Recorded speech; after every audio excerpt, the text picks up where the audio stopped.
한국 교회는 내외부적으로 많은 도전과 어려움에 직면해 있는 것이 사실입니다. 근데 그중 전문가들이 가장 심각한 문제로 꼽는 것이 우리 사회의 고령화와 저출산 문제라고 해요. 지난해 대한민국 출산율이 0.7명이었다고 해요. 세계에서는 가장 낮은 수준이라고 합니다. 다른 선진국들은 어느 정도 되나 찾아봤더니 다른 선진국 같은 경우에는 미국이나 프랑스 이런 나라들은 거의 1.7명에서 1.8명 정도 된다고 해요. 근데 우리는 0.7명이라니까 엄청나게 아주 저조한 거죠. 이 출산율은 자연스럽게 인구 감소로 이어지고, 또 이러한 인구 감소는 그냥 감소하는 정도가 아니라 그런 상태를 우리가 인구 절벽이라고 표현을 하고 있거든요. 그러니까 인구 절벽으로 인해서 여러 사회 문제들이 발생하고 있는 거예요. 학교들이 문을 닫고, 또 아이들이 적어지다 보니까 앞으로는 이제 나라를 지킬 국방 문제에도 어려움이 있고, 또 경제 활동을 하는 사람들이 근본적으로 줄어드는 거니까 우리 나라의 경제도 앞으로 굉장히 극복해 나가야 될 문제들이 많다는 거예요. 얼마 전에 뉴스를 보다 보니까 어느 학자가 그런 전망을 했더라고요. 북한 핵으로 인해서 우리나라가 위협을 당하는 것이 아니라 사실은 저출산으로 인하여 우리나라가 곧 소멸하고 말 것이다 라는 그런 뉴스를 보았습니다. 북한 핵이 무서운 게 아니라 지금 우리나라 저출산이 북한 핵보다 더 무서운 문제라는 거예요. 그래서 2050년 이상 되면은 나라를 지킬 군인들이 너무 숫자가 적어서 우리나라가 이제 나라를 지키는데도 많은 어려움을 겪게 된다는 거죠. 그래서 자꾸 국방 시스템을 자꾸 현대화하고 그런 데 많이 투자를 하긴 하지만 근본적으로 병사가 적으면 아무리 기술이 좋아져도 또 나라를 지키는 데는 굉장히 어려움이 있다고 합니다. 그러니까 어느 정도의 그런 어떤 최소한의 숫자는 유지하는 것이 참 중요하다는 거죠. 여러 가지 면에서. 국가뿐만 아니라 교회도 굉장히 어려운 상황이에요. 교회도 앞으로 한 10년 후, 20년 후에는 어쩌면 국민 전체 인구의 지금은 이제 18% 정도라고 하는데 10%대가 무너질 수도 있다는 위기감을 가지고 있어요.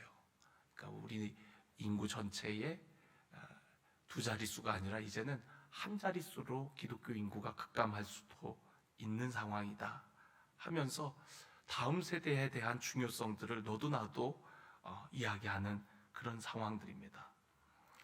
얼마 전에 우리 중앙초등학교에도 장학금을 전달하러 갔을 때 교장 선생님에게 얘기를 들어보니까 중앙초도 이제 학교 학생 수가 줄기 시작했다고 합니다. 그래서 지금은 유촌 초등학교나 율곡초가 중앙초보다 훨씬 학생 수가 많다 그래요. 몇 년 전만 해도 중앙초가 강릉에서, 아니 강릉뿐만 아니라 강원도에서 가장 학생 수가 많기로 유명했고, 교감 선생님이 두 분이나 계셔야 할 정도로 학교 규모가, 학생들이 그렇게 많았는데 이제는 점차 이제 우리 지역도 줄어드는 그런 상황을 맞이하고 있다고 해요. 얼마 전에 통계를 보니까요, 교회 학교가 없는 교회의 수가 조사를 했는데 공식적으로는 30%가 넘는 것으로 집계가 됐어요. 그러니까 전체 교회의 30%, 그러니까 100개 교회가 있으면 30개 교회가 넘는 숫자들은 아예 학생이 없는 거예요. 교회에 어른들만 있고. 그런데 여러분, 이거는 응답한 교회들을 대상으로 했기 때문에 30%인데 응답하지 않은 교회가 굉장히 많았다고 해요. 그러니까 전문가들이 바라보는 수치는 30%가 아니라 50% 이상을 넘어섰을 것으로 예상을 하고 있어요. 그러니까 두 교회 중에 한 교회는 교회 학교가 학생들이 없는 겁니다. 우리 지방만 봐도 그런 것 같아요. 우리 지방에도 교회가 20여 교회가 있는데 그 중에서 교회 학교가 운영되는 교회가 제 머릿속으로도 몇 교회 이렇게 손으로 꼽을 정도로 아주 적은 수준이거든요. 그러니까 50%가 아니라 어쩌면 60%, 70%가 될 수도 있을지 모르겠어요. 너무 심각하죠. 제가 자꾸만 이렇게 어두운 얘기를 하니까 여러분 표정이 점점 어두워지는데 그렇지만 여러분 언제나 늘 우리에게는 만만치 않은 상황이 있었어요. 초대교회 때도 그렇고 기독교 역사 가운데 많은 핍박과 도전들이 왜 없었겠습니까? 그런데도 성령께서 이 교회를 지금까지 이끌어 오셨고 오늘날 교회가 많은 어려움과 도전에 직면한 건 사실이지만 지금도 어떤 교회들은 부흥하고 젊은이들이 넘쳐나는 그런 교회들이 있으니까 분명 하나님의 역사는 계속되고 있는 줄로 믿습니다.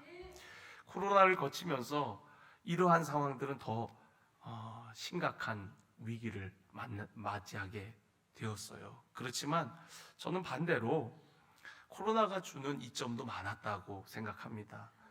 왜냐하면 그동안 계속 디지털 세상, 그러니까 디지털 세상에서의 어떤 학생들을 만나고 접촉하고 또 교육하는 이런 일들이 계속해서 필요하다는 인식들은 가지고 있었는데 선뜻 교회들이 그 일들을 하지를 못했거든요.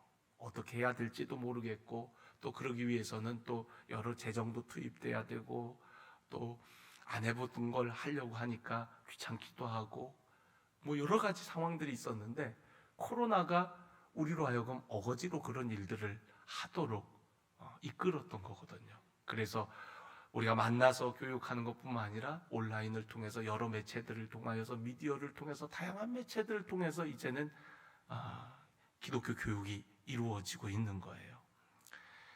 앞으로 우리가 코로나는 끝났지만 또 어떤 세상이 올지 모르겠고요.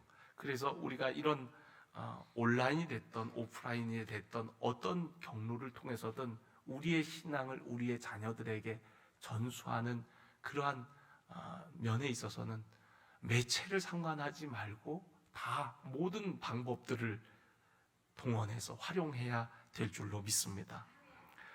또 우리가 코로나를 통해서 우리에게 준 또 하나의 이점은 뭐였냐면 기독교 교육이 이제는 교회 교육에만 의존해서는 안 되고 바로 가정에서 부모가 교육의 주체가 되어서 이루어져야 된다는 인식이에요. 물론 이런 인식은 예전부터 계속 있었긴 있었어요. 그러나 마치 교회에 의탁하듯이 교회 교육은 그냥 교회 선생님이나 목사님이나 전도사님이 전담을 해서 알아서 해주기를 바라는 그런 마음이 컸거든요. 그런데 코로나가 터지면서 교회에 올 수 없고 만날 수 없게 되면서 이러한 기독교 교육이 가정에서 얼마나 중요한지 또 부모가 얼마큼 역할을 해야 되는지에 대한 분명한 그런 자각이 일어나게 된 거죠. 그래서 저는 그런 면에서 코로나가 우리에게 많은 유익을 주었다고 생각합니다. 부모를 기독교 교육의 주체로 세우는 것 또한 자녀 교육의 주체로 세우는 일만큼 중요한 일은 없습니다. 물론 여기 계신 우리 교사들도 너무나도 중요하지만 이 교사들과 부모가 연계해서 우리 다음 세대를 교육하는 것, 그 부모와 연계되지 않으면 교육의 효과는 반이 나는 것이 아니라 반의 반도 그 효과를 보지 못할 수도 있습니다. 그래서 앞으로 우리 교회가 이제 나아가야 될 방향은요, 끊임없이 이 교회 교육을 가정과 교회가 또 혹은 우리 청소년부 같은 경우에는 교회와 학교를 끊임없이 어떻게 연결시킬 거냐는 그런 고민과 또 노력을 해야 되는 그런 상황입니다. 이를 위해서 우리는 올해부터 큐티를 생활화하고 말씀 중심의 공동체로 우리가 나아가고자 하는 거예요. 큐티를 같이 함으로써 어른과 아이들이 함께 큐티를 하면서 말씀으로 우리 교회 교육이 이루어지고 또 세대를 넘어서 같은 말씀을 묵상하고 배움으로써 가정에서 부모님들이 자녀와 하나님의 말씀을 나눌 수 있는 그런 분위기로 또 그런 상황으로 만들려고 노력을 하는 겁니다. 우리가 큐티책을 보면은요, 여기에 보면은 토요일 날 거를 하고 나면은 그 뒤에 가정 예배지가 있습니다.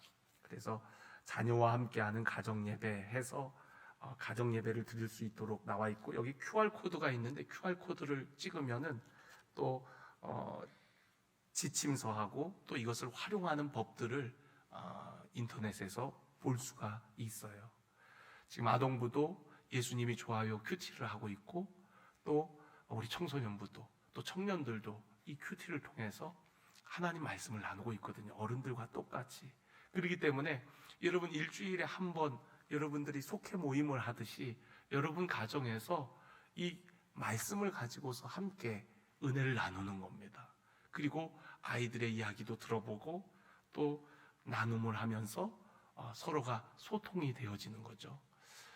오늘날 우리 자녀들을 가르치는 데 있어서 가장 큰 문제점이 뭐냐면 소통이 어렵다는 거예요. 소통이 잘 안 된다는 겁니다. 여러 가지 이유들이 있죠. 뭐 개인주의의 발달도 있을 테고, 또 어떤 핸드폰이나 이런 어떤 미디어가 또 그런 장벽을 만들어내는 것도 있고, 여러 가지 문제들이 있습니다. 그런데 여러분, 우리가 소통을 포기하는 순간 교육은 그때부터 끝나는 거예요. 예. 그러니까 여러분, 아이들이 소통을 원하지 않는다고 해서 부모조차도 그걸 포기하면 그때부터는 자녀 교육이 이루어지지 않는 거거든요. 그래서 소통할 수 있는 방법들을 계속 찾아야 되고, 아이가 어려서부터 함께 부모와 이야기할 수 있는 그런 관계를 만들어가는 것이 얼마나 중요한지 몰라요. 그리고 교회에서 받은 교육들을 또한 가정으로 끌고 들어와서 가정 안에서 또 한 번 이야기 나누고 부모가 교육의 주체로서 설 때 자녀들은 부모의 말을 듣기 시작하는 거거든요. 그러니까 부모가 교육의 주체가 안 되니까 아이들이 듣질 않는 겁니다. 우리가 신명기 6장 6절에 보면은 6장 4절에 보면은 이스라엘아 들으라, 우리 하나님 여호와는 오직 유일한 여호와시니라. 여러분, 쉐마 이스라엘이라는 아주 유명한 말씀이죠. 이스라엘 백성들은 이 말씀을 가장 중요한 말씀으로 여깁니다. 거기에 보면 너는 마음을 다하고 뜻을 다하고 힘을 다하여 내 하나님 여호와를 사랑하라. 오늘 내가 내게 명령하는 이 말씀을 너는 마음에 새기고 내 자녀에게 부지런히 가르치며 집에 앉았을 때이든지 길을 갈 때이든지 누워 있을 때이든지 일어날 때이든지 이 말씀을 강론하라는 거예요. 그러니까 언제든지 하나님의 말씀을 강론하라, 가르쳐주고 또 그에게 알려주라고 말씀하고 있어요. 그리고 또 그것을 손목에 매어 기호로 삼고 미간에 붙여 표로 삼고 또 내 집 문설주 바깥문에 언제든지 볼 수 있도록, 아이들이 볼 수 있도록 그렇게 하라는 거예요. 실제로 여러분, 유대인들은 주머니가 하나 있는데 거기에다가 이 말씀들을 넣어주는 거예요. 또 이 말씀뿐만 아니라 이 아이가 꼭 깨달았으면 좋겠는 그런 말씀들을 그 주머니에다가 써서 넣어주는 거예요. 그래서 주머니를 열 때마다 그 말씀이 볼 수 있도록 언제든지 생각나게도 그렇게 해주는 거죠. 그러니까 말씀을 가르치는 것, 말씀을 그들이 보도록 하는 것, 그게 얼마나 중요한지 이스라엘아 들으라 하면서 하나님께서 그들에게 명령하고 계신 겁니다. 오늘 우리가 읽은 말씀도 한번 보세요. 디모데후서 3장 15절. 어려서부터 성경을 알아나니, 누구를 얘기하는 겁니까? 디모데에게 얘기하는 겁니다. 디모데는 어려서부터 성경을 알았다라고 얘기를 합니다. 여러분, 그 성경을 누구에게 배운 겁니까? 그의 어머니 유닉에, 그리고 그의 할머니 로이스에게서부터 들은 그 신앙교육, 하나님의 말씀이 이 디모데를 그렇게 성장하도록 하나님의 사람으로 세웠다는 이야기를 하는 겁니다. 그러니까 어려서부터 어머니로부터 또한 할머니로부터 신앙을 전수받는 거예요. 하나님의 말씀을 계속 들은 디모데가 여러분 바울의 뒤를 잇는 아주 훌륭한 사역자로 세워질 수가 있었던 것이죠. 그래서 14절에 보면은 너는 배우고 확실한 일에 거하라. 너는 내가 누구에게서 배운 것을 알며. 여러분 누구에게 배웠습니까? 바울에게도 배웠지만 여기서 얘기하는 누구에게 배운 것을 알며, 그거는 너 어머니와 할머니에게 배운 것 있지 않니? 그걸 얘기하는 거예요. 어머니로부터 할머니로부터 하나님의 말씀을 배웠다는 거예요. 어려서부터 너는 성경을 알았다는 거예요. 그러면서 성경은 능히 너로 하여금 그리스도 예수 안에 있는 믿음으로 말미암아 구원에 이르는 지혜가 있게 하느니라. 여러분 하나님의 말씀은 구원에 이르는 지혜를 얻게 한다는 거예요. 왜냐하면 모든 성경은 하나님의 감동으로 된 것으로 교훈과 책망과 바르게 함과 의로 교육하기에 유익하니 이는 하나님의 사람으로 온전하게 하며 모든 선한 일을 행할 능력을 갖추게 하려 함이라. 아멘. 여러분 하나님의 말씀이 이렇게 능력이 있다는 겁니다. 우리가 에스겔 37장에 보면은 에스골 마른 골짜기에 그 골짜기에 마른 뼈들의 환상을 보게 되었지요. 이 뼈들이 능히 살겠느냐 할 때에 여러분 하나님의 말씀을 대언할 때에 그 뼈들이 살아나는 역사가 있는 거예요. 하나님의 영이 그곳에 임할 때에 하나님의 군대가 되는 역사가 있는 것이죠. 그런 것처럼 우리의 아이들, 다음 세대, 이 아이들 막막하지만 그들에게 하나님의 말씀을 들려줄 때, 끊임없이 하나님의 말씀을 강론할 때, 그들에게 하나님의 말씀을 보도록 할 때, 그때 이 아이들이 살아나게 되고 그들이 하나님의 온전한 사람으로 세워지게 됨을 우리에게 말씀하고 있는 것입니다. 여러분 다음 세대 신앙 교육은요 결코 혼자 할 수 있는 일이 아닙니다. 우리가 함께 연합하고 연계되어야 돼요. 교회와 가정이 또한 교회와 학교가 연결되어야 합니다. 그래서 정말 중요한 것이 이제 앞으로 우리 청소년부 같은 경우는 어떻게 학교 안에 아이들이 신앙생활을 할 수 있을까? 학교 안에 교회를 어떻게 세워나갈 수 있을까? 왜냐하면 학교에서 보내는 시간이 대부분이거든요. 청소년부 같은 경우는. 그러니까 학교와 교회를 어떻게 연계할 건지에 대한 고민들, 또 우리가 큐티를 통해서 가정과 교회를 이제 계속 잘 연계해서 교회에서뿐만 아니라 가정에서도 하나님의 말씀을 가르치고 나눌 수 있는 그런 분위기를 우리가 만들어 가야 될 줄로 믿습니다. 물론 이것은 하루아침에 이루어지는 것은 아닙니다. 앞으로 계속 꾸준히 해나갈 겁니다. 그래서 우리가 어제 큐티 베이직 세미나를 했듯이 앞으로는 소그룹 나눔 세미나, 우리 소그룹 나눔을 어떻게 해야 되는지에 대한 우리가 교육도 할 것이고요. 또 가정 예배를 어떻게 드려야 되는지 가정 예배 전문가를 또 초청해서 가정 예배 세미나를 우리가 함께 하려고 하고요. 또 앞으로 부부가 어떻게 자녀들을 양육하고 가정을 아름답게 세울 수 있는지 부부 학교를 통해서 또 우리가 가정의 소중함들을 우리가 일깨우려고 하고요. 여러 가지 다양한 교육들을 계획하고 또 필요에 따라서 우리가 그런 교육들 하면서 나아가려고 해요. 교사뿐만 아니라 사실은 부모가 중요합니다. 우리 모두가 다 중요합니다. 혼자서 신앙 교육을 이룰 수가 없어요. 수많은 믿음의 증인들이 있는 것처럼 또 그들이 우리에게 많은 본을 보이고 또 그러한 본들이 전수되어져 온 것처럼 여러분 우리가 그러한 디모데의 유니게, 로이스가 있었던 것처럼 우리들이 바로 그런 유니게가 되어주고 또 로이스가 되어서 우리 반석교회에서 자라는 아이들이 디모데처럼 세워질 수 있도록 성장할 수 있도록 해야 될 줄로 믿습니다. 우리 선생님들은 어떻게 보면 디모데에게 바울과 같은 존재들이죠. 또 여러분들은, 여기 계신 여러분들은 유니게와 로이스와 같은 존재들이 되어서 함께 끌고 밀고 함께 곁에 있어주며 함께 동행하면서 우리가 이 교회 교육을 잘 이루어 나가야 될 줄로 믿습니다. 김혜자 씨가 쓴 책 중에 꽃으로도 때리지 말라라는 책이 있어요. 꽃으로도 때리지 말라.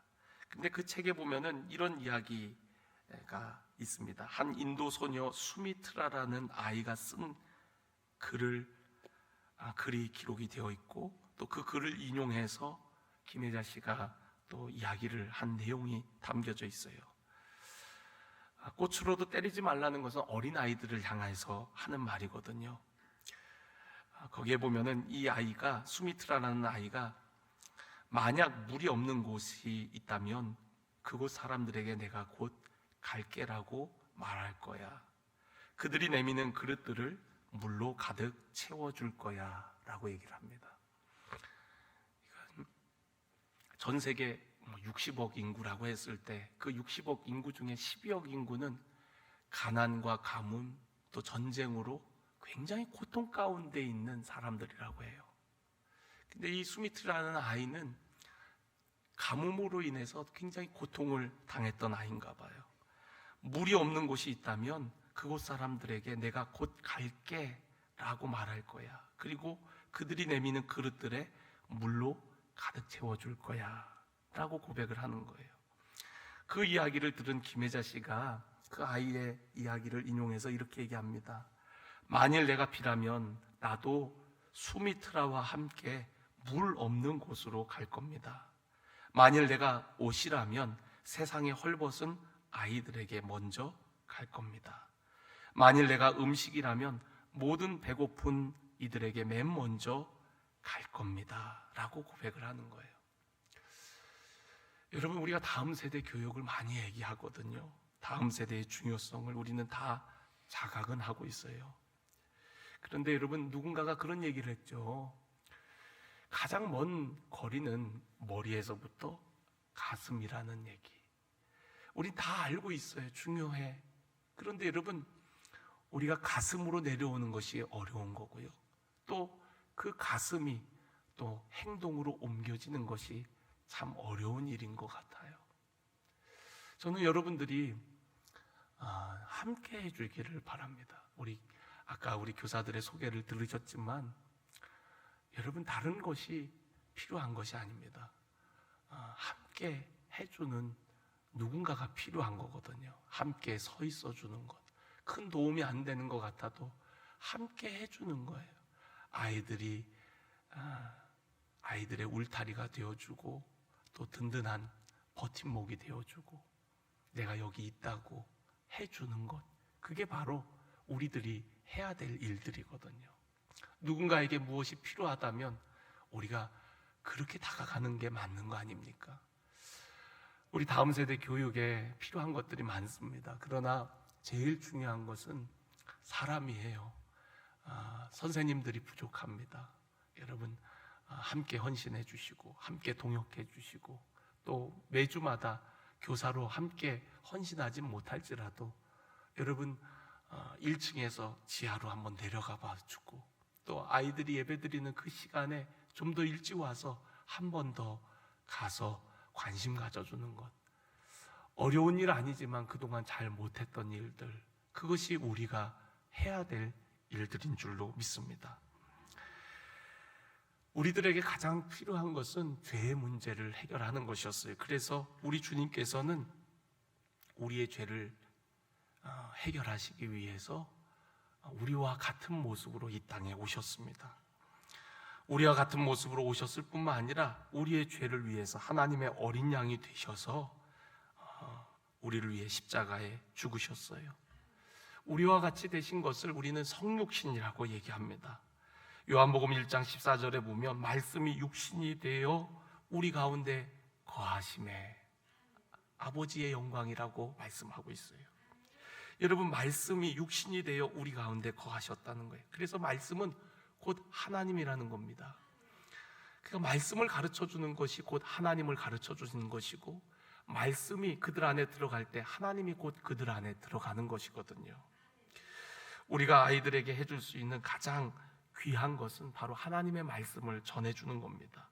하나님의 말씀을 전수해 주는 거예요. 그러기 위해서는 예수님께서, 말씀이신 예수님께서 형체가 없었던 말씀이 육신의 몸을 입고 우리와 같이 되셨던 것처럼 낮아짐과 섬김을 통해서 나타나셨던 것처럼 여러분, 우리들도 아이들의 눈높이에 맞게끔 내려가지 않으면 그들의 눈높이 밑으로, 예수님이 우리의 눈높이 밑으로 내려가셔서 섬기셨던 것처럼 우리들도 아이들 밑으로 내려가지 않으면, 그들의 눈높이 밑으로 내려가지 않으면 그들에게 올바른 교육을, 또 그들에게 영광스러운 주님을 제대로 우리가 알려줄 수가 없는 것이죠. 예수님이 우리의 눈높이 밑으로 내려오신 것처럼 우리들도 우리의 아이들, 다음 세대를 양육하기 위해서 우리가 낮아지고 어른들이 더 아이들을 위해서 겸손히 그들을 위해 엎드려 기도할 뿐만 아니라 또한 그들을 섬길 수 있는 작은 일들을 찾아서 우리가 그런 일들을 실천해 나가는 우리 반석교회, 우리 어른들, 또 우리 성도들, 우리 모두가 되어지기를 주의 이름으로 간절히 축원합니다. 예수님께서 말씀하셨어요. 너희가 성경에서 영생을 얻는 줄 생각하고 성경을 연구하냐니 이 성경이 곧 내게 대하여 증언하는 것이다. 여러분, 말씀만이 그들에게 주님을 알게 할 수 있는 거룩한 도구입니다. 오늘도 하나님의 말씀, 이 놀라운 능력의 말씀, 이 말씀을 우리 자녀들에게 가르치고 또 말씀으로 양육하여서 디모데와 같은 하나님의 귀한 일꾼들이, 또 온전한 하나님의 사람들이 많이 세워지기를 간절히 축원합니다.